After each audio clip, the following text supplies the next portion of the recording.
Salam Bapak Ibu saudaraku dikasih dalam Tuhan kita Yesus Kristus. Terima kasih atas kesetiaan saudara dalam memiliki kerinduan untuk selalu belajar kebenaran firman Tuhan.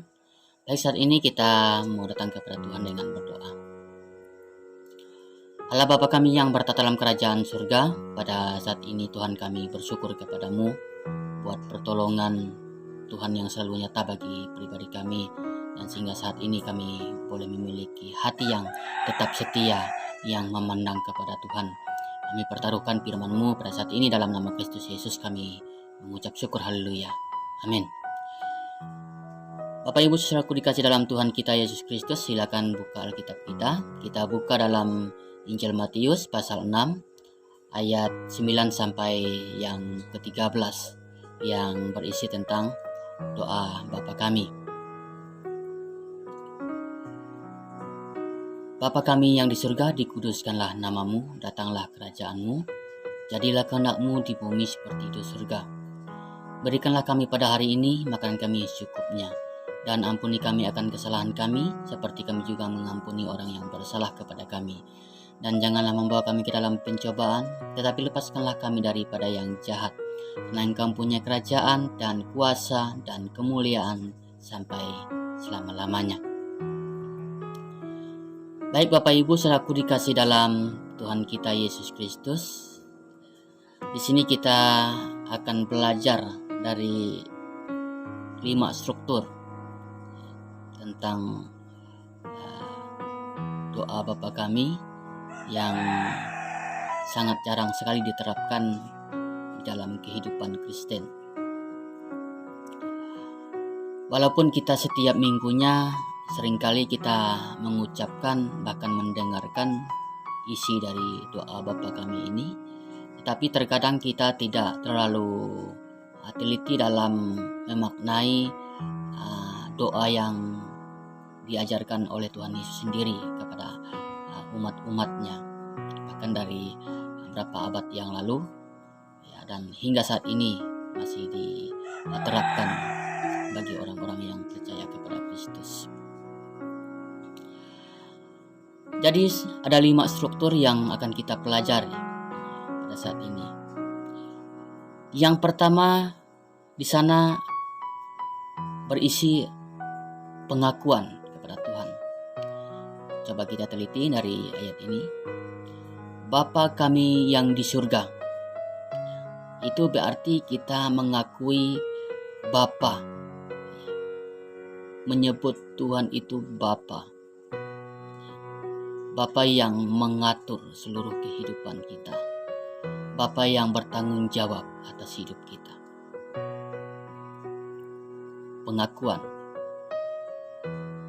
Bahkan tempatnya jelas ya. Bapa kami yang di surga. Lalu yang kedua, pengagungan. Dikuduskanlah namamu. Arti kita mengakui bahwa Allah itu kudus, bahwa Allah yang kita percaya itu suci. Kita harus mengakui dari hati kita, bukan hanya sebatas kita mengucapkan, tetapi kita harus mengakui bahwa Allah itu kudus, Allah itu suci. Dikuduskanlah namamu. Lalu bagi yang ketiga, itu penyerahan.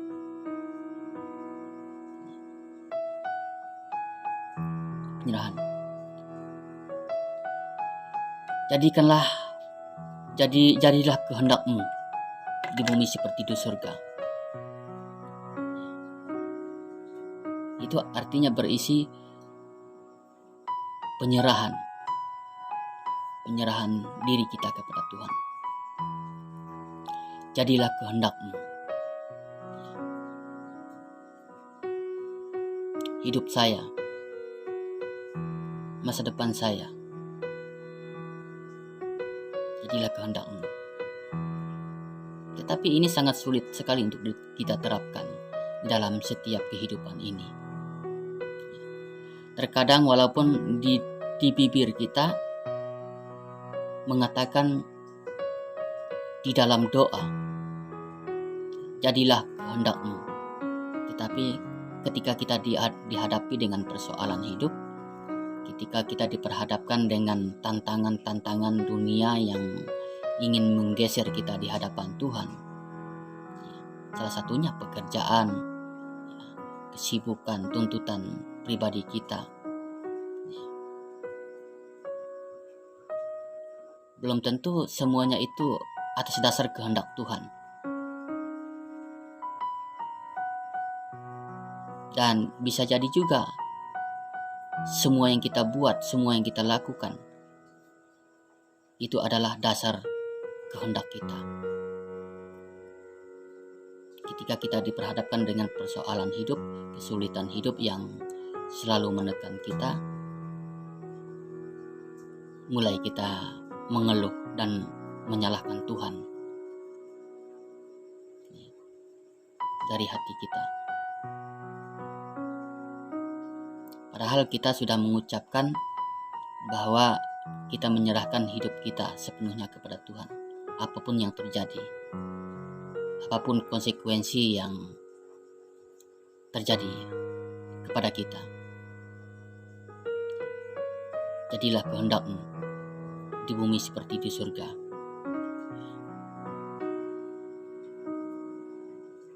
Apa itu yang mereka lakukan di surga? Memuji-muji Tuhan,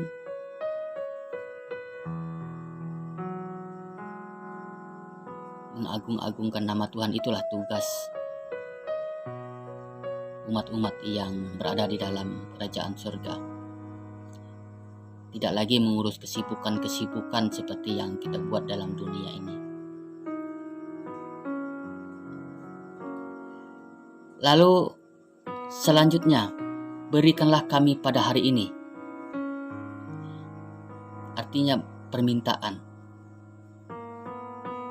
Bagian keempat, permintaan. Berikanlah kami pada hari ini makanan kami secukupnya, pakaian kami secukupnya, keperluan hidup secukupnya. Setelah meminta baru boleh memohon. Ampuni kami akan kesalahan kami, seperti kami mengampuni orang yang bersalah kepada kami.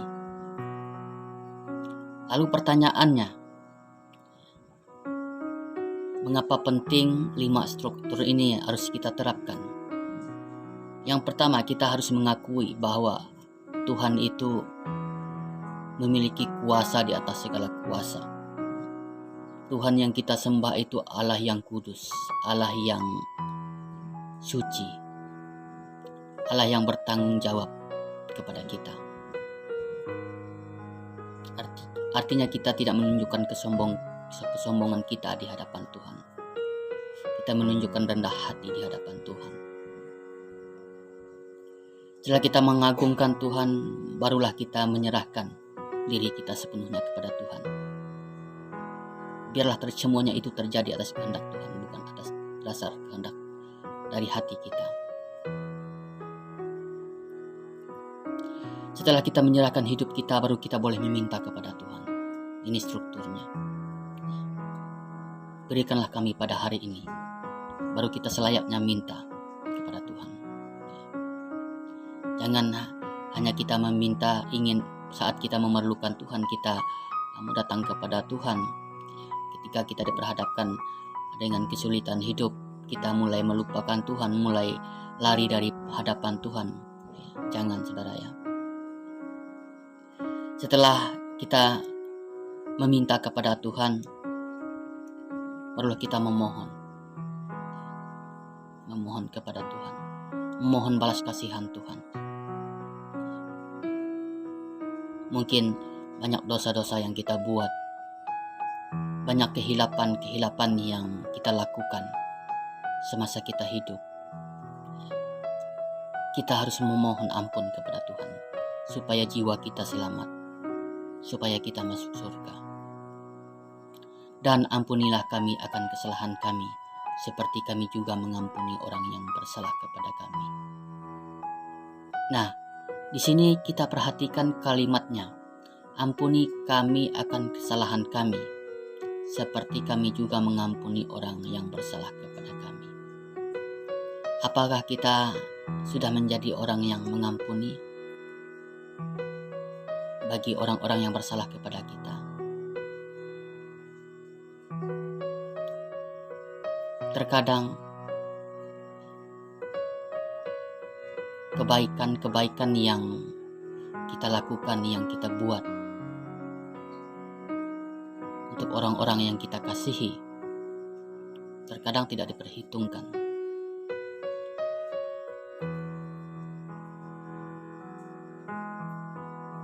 Tapi Bapak Ibu saudaraku dikasih dalam Tuhan kita Yesus Kristus, kita jangan kecut hati, jangan tawar hati dalam kita membagi kasih, dalam kita mengampuni orang yang bersalah kepada kita. Sebesar apapun masalah itu, mari kita belajar kepada Tuhan Yesus yang mampu mengampuni saya dan saudara atas dosa-dosa yang kita buat, atas dosa-dosa yang kita lakukan. Mari kita belajar memiliki hati Kristus, memiliki karakter Kristus yang mampu mengampuni orang yang bersalah kepada kita, supaya kita mendapat pengampunan yang datang daripada Allah yang menopang pribadi kita. Jadi Bapak Ibu saudaraku dikasih dalam Tuhan kita Yesus Kristus,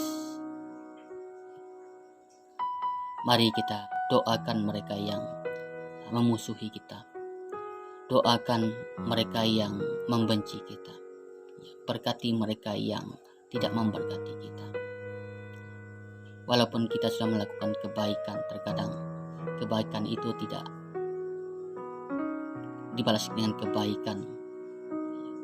Hati kita merasa kecewa, hati kita merasa dirugikan. Tetapi percayalah, Tuhan akan berpihak kepada kita. Tuhan yang menjadi pembela kita. Hak pembalasan bukan hak kita, tetapi biarlah Tuhan yang mengatur semuanya itu. Tugas kita percaya kepada Tuhan.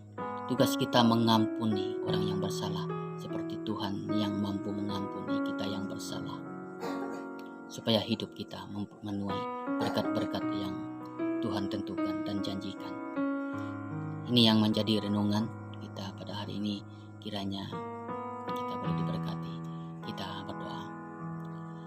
Allah Bapa kami yang bertata dalam kerajaan surga, terima kasih melalui firman-Mu kami boleh diingatkan kembali melalui doa Bapa kami yang kami terapkan dan kami ucapkan.